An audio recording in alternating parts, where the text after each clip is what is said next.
Welcome to Gopur Apu Anime. Akira Tendo একজন তরুণ office কর্মী যে নিজের চাকরিটাকে ঘৃণা করে। ৩ বছর আগে গ্র্যাজুয়েশনের পর সে টোকিওতে কাজ করতে আসে অনেক আশা নিয়ে, কিন্তু ধীরে ধীরে হতাশ হয়ে পড়ে যখন জানতে পারে তার কোম্পানি নৃশংসভাবে কর্মীদের শোষণ করে। হতাশার মধ্যেও সে চাকরিটা ছেড়ে যায় না, কারণ তার সহকর্মী সাউরি উতরি, যিনি একমাত্র মানুষ যে তাকে সদয়ভাবে ব্যবহার করেন। কিন্তু আকিরা কখনো তার ভালোবাসার কথা বলতে পারে না, কারণ উতরি কোম্পানির সিইও উপপত্নী। হঠাৎ টোকিওতে জম্বি আক্রমণ শুরু হলে আকিরা হতাশ না হয়, বরং আনন্দিত হয়, কারণ সে অবশেষে মুক্ত। সে উতরিকে বাঁচাতে তার অ্যাপার্টমেন্টে ছুটে যায়, কিন্তু পৌঁছানোর আগেই দেখে যে উতরি ও সিইও দুজনেই জম্বিতে পরিণত হয়েছে। আকিরা সিইওকে জানিয়ে দেয় সে চাকরি ছাড়ছে এবং তাকে নিচে ফেলে দেয়। এরপর জম্বি উতরিকে তার ভালোবাসার কথা জানিয়ে পালিয়ে যায়। বুঝতে পারে যে কোনো সময় তার মৃত্যু হতে পারে, তাই সে একটি ব্যাকেট লিস্ট বানায়। জম্বি হওয়ার আগে সে ১০০টা কাজ শেষ করতে চায়। নতুন স্বাধীনতায় মুগ্ধ আকিরা সকালে বিয়ার খেয়ে দিন শুরু করে, কিন্তু পরে বুঝতে পারে তার বিয়ার ফুরিয়ে গেছে। জম্বিদের এড়িয়ে পাইপ বেয়ে নিচে নামলে সে তার হতাশা প্রতিবেশী কুসাকা পরিবারকে দেখে, যারা আকিরার ইতিবাচক মনোভাব দেখে আশাবাদী হয়ে ওঠে। পরে একটি কনভিনিয়েন্স স্টোরে গিয়ে আকিরা আরেকজন বেঁচে থাকা মানুষের দেখা পায়, যে তাকে বাঁচালেও কেবল দরকারি জিনিস না আলেও। তার সাইকেল নষ্ট হওয়ায় সে একটি মোটরসাইকেল খুঁজে পায় এবং তা নিয়ে পালিয়ে যায়। অবশেষে বাসায় ফিরে দেখে জম্বিরা কুসাকা পরিবারের অ্যাপার্টমেন্টে ঢুকে পড়েছে। নিজের ঘরে ফিরে সে চুপচাপ নিজের পরিস্থিতি নিয়ে ভাবতে থাকে। তাই আকিরা জম্বি হওয়ার আগে ১০০টা কাজের একটি ব্যাকেট লিস্ট তৈরি করে। এদিকে এক ফ্ল্যাশব্যাকে দেখা যায় যে আকিরার সঙ্গে দেখা হওয়ার আগে সেই মেয়েটি শুধুই বাঁচার দিকে মনোযোগ দিত, কিন্তু আকিরার সংস্পর্শে এসে ভাবতে শুরু করে জীবনে একটু মজা করারও জায়গা আছে কিনা। শিউ এবং অন্যান্য বেঁচে থাকা মানুষ ক্লাব শিউ টাইম রক্ষা করে। অন্যদিকে আকিরা যখন তার দাড়ি বাড়ানোর ইচ্ছেটা লেস থেকে কেটে দেয়, সে প্রতিজ্ঞা করে তার বন্ধু কেনশিরোকে খুঁজে বের করবে। সে তখন দেখে তার ফোনে অনেকগুলো নোটিফিকেশন পড়ে আছে। এদিকে ক্লাব শিউ টাইমে ফেসে যাওয়া কেনশিরো আকিরার ফোন পায়, যিনি তাকে প্রতিশ্রুতি দিয়ে যে দেখা করতে আসবে। আকিরা যখন শিনজায়ুকুর পথে রওনা হয়, তখন তার মনে পড়ে সংক্রমণের আগের তাদের বন্ধুত্বের স্মৃতি। জম্বিরা যখন শিউকে প্রায় মেরে ফেলতে যাচ্ছে, ঠিক তখনই তারা কোনো আওয়াজ শুনে বিভ্রান্ত হয়ে যায়। এরপর আকিরা আর কেনশিরো একত্রিত হলে আকিরা তার প্রতি হিংসার জন্য দুঃখ প্রকাশ করে, কিন্তু হঠাৎ জম্বিরা এসে তাদের ছাদে তাড়িয়ে নিয়ে যায়।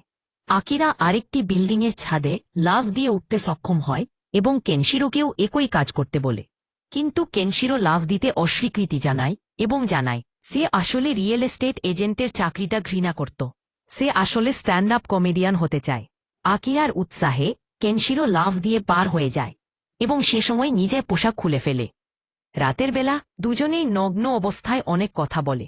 পরে তারা সিদ্ধান্ত নিয়ে আকিরার বাকেট লিস্ট অনুযায়ী একটা ফ্ল্যাট স্ক্রিন টিভি আনতে ডিপার্টমেন্ট স্টোরে যাবে। সেখানে গিয়ে দেখে তারা একা না, একজন বয়স্ক লোক আর ৩ জন বিমানবালা ইউকারি, মাকি আর রেকার সঙ্গে দেখা হয়। এরপর তারা মেয়েদের সঙ্গে খাওয়া দাওয়া আর মদ্যপান করে, যেটাও আকিরার লিস্টে ছিল। মেয়েদের ইমপ্রেস করতে গিয়ে আকিরা অতিরিক্ত মদ খেয়ে ফেলে। আর এদিকে কেনশিরো আর মাকি ফার্নিচার সেকশনে গিয়ে শারীরিক সম্পর্কে জড়িয়ে পড়ে। এদিকে রেকা জম্বি হয়ে যাওয়া বৃদ্ধ লোকটির আক্রমণের শিকার হয়। পরে ইউকারি আকিরার কাছে আসে এবং তারা নিজেদের স্বপ্নের চাকরি নিয়ে কথা বলে। এদিকে কেনশিরো গোলমালের কারণ খুঁজতে গেলে দেখে মাকি মারা গেছে। তাকে মেরেছে জম্বিতে পরিণত রেইকা, আর কেনশিরো বাধ্য হয় রেইকার মাথা থেতলে ফেলতে। ইউকারি যখন আকিরাকে কিছু বলার চেষ্টা করছিল, তখন সেই বৃদ্ধ আবার আক্রমণ করে এবং ইউকারিকে কামড়ে দিয়ে। আকিরার কাকুতি নিন্ত সত্ত্বেও ইউকারি স্বেচ্ছায় আত্মত্যাগ করে, যাতে আকিরা ও কেনশিরো পালাতে পারে। তারা শেষ পর্যন্ত একটি ফ্ল্যাট স্ক্রিন টিভি নিয়ে পালাতে সক্ষম হয়। ঘাঁপিতে ফিরে আকিরা তার বাকেট লিস্টে একটি নতুন ইচ্ছা যোগ করে। সে তার শৈশবের স্বপ্নে পূরণ করতে চায়। শৈশবের সেই স্বপ্ন মনে পড়তেই আকিরা কেনশিরোকে নিয়ে অ্যাকোয়ারিয়ামে যায় একটি শার্ক স্যুট আনতে, কারণ সে সুপারহিরো হতে চায়। অন্যদিকে আগের দেখা হওয়া সেই মেয়েটি এক বাসে ছিল, যেখানে এক যাত্রী হঠাৎ জম্বিতে পরিণত হয়।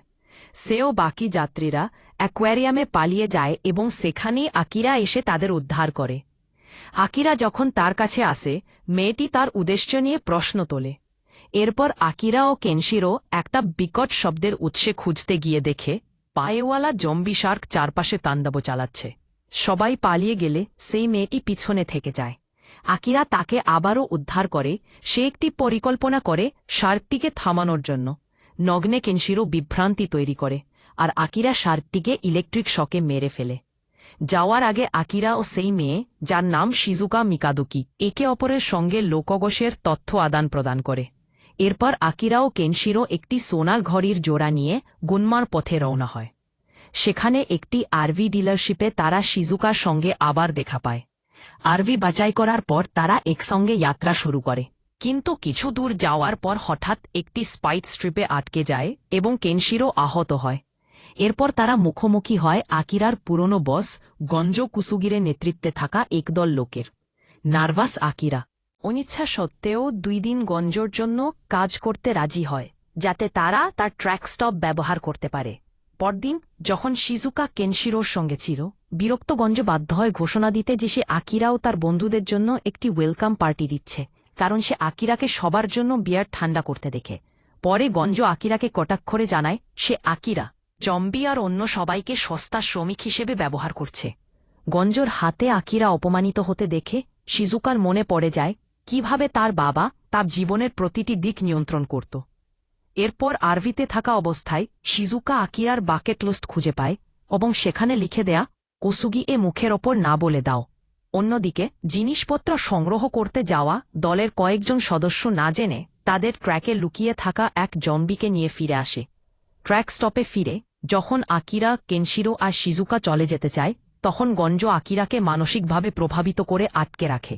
রেগে গিয়ে শিজুকা গঞ্জোকে কাপুরুষ বলে প্রকাশ্যে ধোঁকা দেয়া এবং আকিরার হাতে ফেরত দেয়া তার বাকেট লিস্ট, যেখানে সে আগেই কুসুগিকে মুখের ওপর না বলা রেখেছিল। এর ফলে আকিরা সাহস পায় গঞ্জোকে স্পষ্টভাবে না বলার।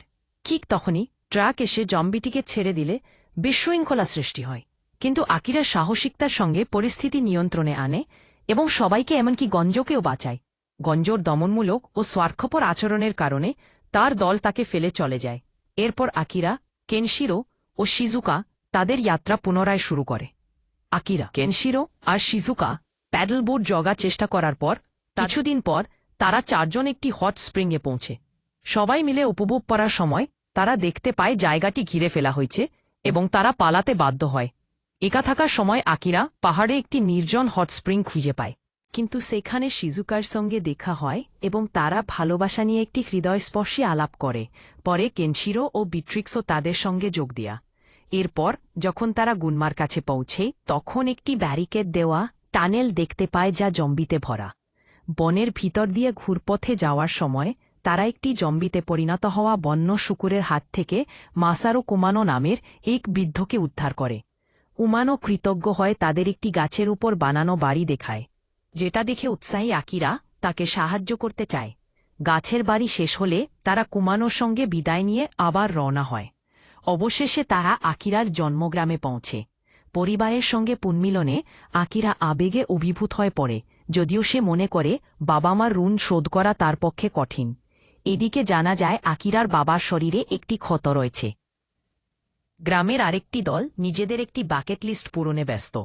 আকিরা, কেনশিরো, শিজুকা ও বিট্রিক্স গ্রামের অন্যান্য শহরবাসী জীবিতদের সঙ্গে পরিচিত হয় এবং ধীরে ধীরে একে অপরকে জানতে শুরু করে।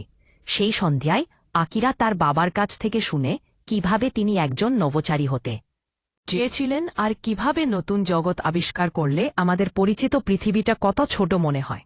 এদিকে হিগুরাশির নেতৃত্বে থাকা অন্য দলটি, যেখানে আকিরা ও কেনশিরোর বিশ্ববিদ্যালয়ের পুরনো সহপাঠী কান্তা হিগুরাশি রয়েছে, তারা টানেলের ব্যারিকেড সরিয়ে জম্বিদের গ্রামের দিকে নিয়ে আসে, যার ফলে গ্রামে চরম আতঙ্ক ও বিশৃঙ্খলা ছড়িয়ে পড়ে। আকিরা ও তার সঙ্গীরা বুঝতে পারে যে একটি বৈদ্যুতিক বেড়া গ্রামটিকে ঘিরে রেখেছে। তারা সিদ্ধান্ত নেই নিজেদের রাগ, হতাশা গ্রামের ওপর চাপিয়ে দেবে, কিন্তু আকিরার দলের বাধায় তারা একের পর এক পরাজিত হয়। আকিরা বাবা জম্বিতে পরিণত হওয়ার আগ মুহূর্তে হিগুরাশি তাকে উদ্ধার করে, কিন্তু তারপর তাকে জিম্মি করে আকিরাকে উস্কানি দেয়। সে যদি সত্যিই ভালো ছেলে হয় তবে প্রমাণ দিক। এরপর দেখানো হয় ছোটবেলায় হিগুরাশি ছিল এক আনন্দিত শিশু, কিন্তু ধীরে ধীরে সমাজবিমুখ একাকী মানুষে পরিণত হয় আর সে আকিরার মতো ইতিবাচক মানুষদের ঘৃণা করতে শুরু করে। তার পরিকল্পনা ছিল আকিরার সামনে কঠিন সিদ্ধান্ত তৈরি করা, বাবা নাকি হিগুরাশি। তখন দেখা যায় আকিরা হঠাৎ জম্বিতে পরিণত হয়েছে, কিন্তু দ্রুতই হিগুরাশির উপর আধিপত্য দেখায়। অবশেষে প্রকাশ পায় আকিরা আসলে বেঁচে ছিল। সে কিছু বেঁচে থাকা লোকের সাহায্যে নিজেকে জম্বি সেজে হিগুরাশিকে ধোঁকা দিয়েছিল। আকিরা যখন হিগুরাশির মুখোমুখি হয় তখন হিগুরাশি ভেঙে পড়ে এবং স্বীকার করে সে শুধু বন্ধুত্ব চেয়েছিল। এরপর এক জম্বির কামড়ে সে আক্রান্ত হয় এবং নিজের পরিণতি মেনে নিয়ে আত্মত্যাগ করে, যাতে আকিরা ও অন্য বেঁচে থাকা মানুষরা গ্রাম থেকে পালাতে সময় পায়। কিন্তু তারা আবিষ্কার করে ক্যানিয়নের ওপারে যাওয়ার একমাত্র সেতুটি ধ্বংস হয়ে গেছে। সৌভাগ্যবশত কুমানো ঠিক সময়মতো একটি নতুন সেতু তৈরি করে ফেলেছে। আকিরা ও কেনশিরো সেতুটি ধরে রাখে যাতে গ্রামের সবাই নিরাপদে পার হতে পারে, আর তারা নিজেও কোনো রকমে পালিয়ে যায়। পরে গ্রামবাসীরা জম্বিদের আবার টানেলে আটকে দেয় এবং ধীরে ধীরে গ্রাম পুনর্গঠনের কাজ শুরু করে। আকিরা জানতে পারে তার বাবা আসলে জম্বি ভাইরাসে আক্রান্ত নয়, বরং তার পাইলেস হয়েছে।